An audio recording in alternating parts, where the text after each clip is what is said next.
All right, we're back. For anyone who watched last week's journal entry, I thank you. I am immensely grateful, and we're going to see where this thing goes. Today's subject is important to cover before a lot of other things because it's a big part of my life, my journey, my current day to day struggle, and my history. Sobriety is something now that I represent and has given me a life. Believe me, anything that I have good going on right now is because I've practiced abstinence, and these are kind of the rewards from doing that.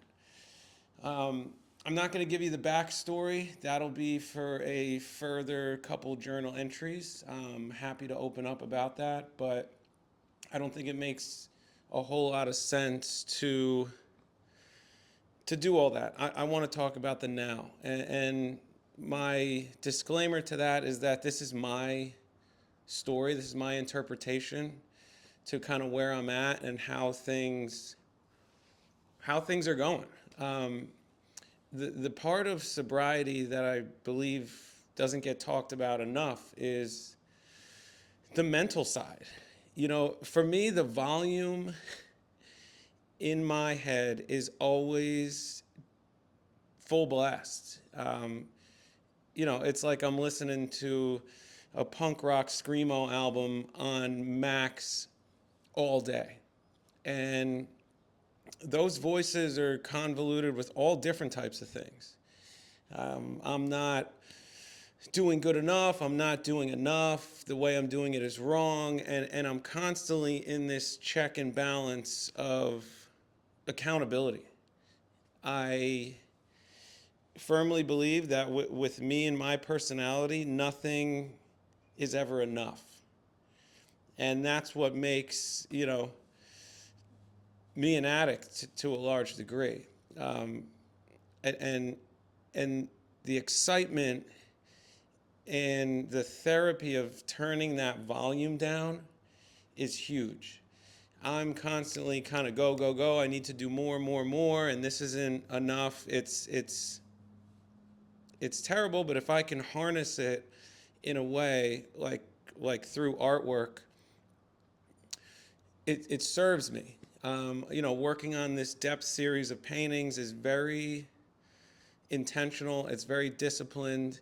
It helps me kind of slow it down and reflect and meditate.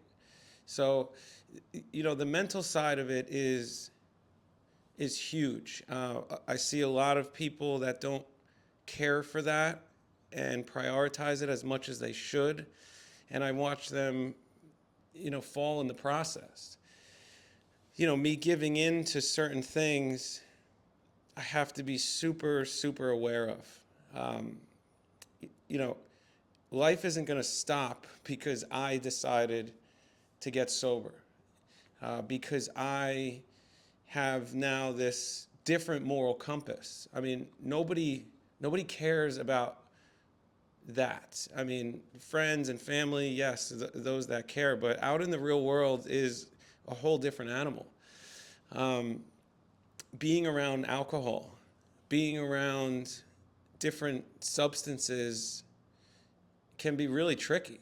I mean, I know without a doubt that I am and I have whatever this thing is. But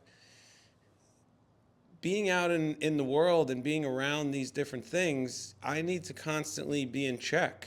Sometimes I get a little bit awkward. Sometimes I get a little bit nervous, and that volume starts to go louder, and I just want to be present and a part of it. And I learned the hard way for a long time. I used to stay in these situations until the pain got so great that the only choice I essentially had was to take a drink. And because I didn't want to leave or I didn't want to be left out and all this nonsense. And, part of me growing up and reflecting inward, has really made me aware of the fact that I'm not willing to sacrifice anything for that. So I'm acutely aware of when situations are not for me, and I will leave anything at any time, no matter what. And I don't know if I owe an explanation for that, because the consequence and the reward is that if I stay, you don't want me to stay. Believe me. If I'm not feeling right and I'm feeling something kind of flare up, still years later, I you don't want me there, because the consequences of that could be catastrophic for me and for you. So for me to go and kind of reflect and protect myself and go to my kind of safe tools means everything to me. And that's the reality of it. It's it is a constant navigation of finding out what is good for me and what is not, and I'm still making those mistakes. I will over obsess about things that I enjoy that are not drugs and alcohol related. You know, I want to run, but I don't just want to run to exercise. I want to now run as far as I possibly can, as soon as possible. You know, there's no in between. It's 0 to 100. You know, I want to paint, and I want to paint all the time. And it's like scratching that itch that is just never ending. And it's the same. It's a metaphor for everything before me. You know, the drugs and the alcohol were that, and I'm still that in an abstaining, but it's translated into other things that have meant a lot to me. So it's a very strange place to be. You know, the weird parts and the hard parts about a lot of it is just the navigation through the day to day. I mean, I have nothing I can run to. The regular normal person maybe can have a drink, maybe can go, you know, take the edge off. But I'm walking through it with all the feeling, with the details. And sometimes it's not all it's cracked up to be. It is hard at points. It's the most beautiful thing I've ever done.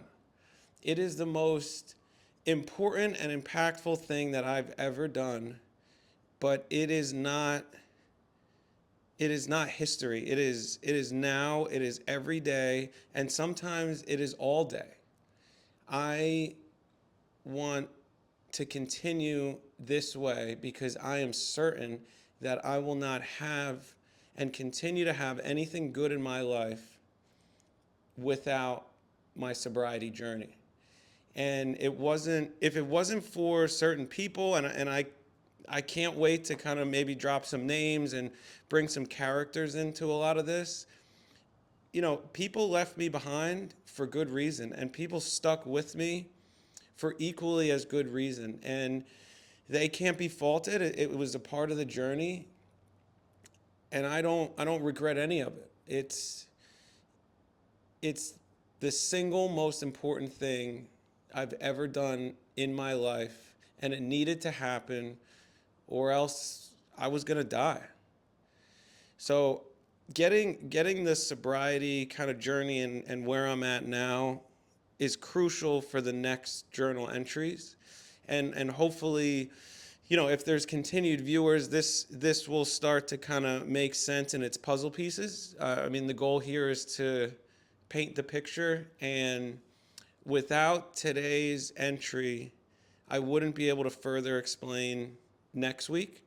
So thank you for watching. I appreciate you. If anyone can get anything out of this in some sort of relatability, please feel free to reach out, comment, give me some feedback, and I'll see you next week.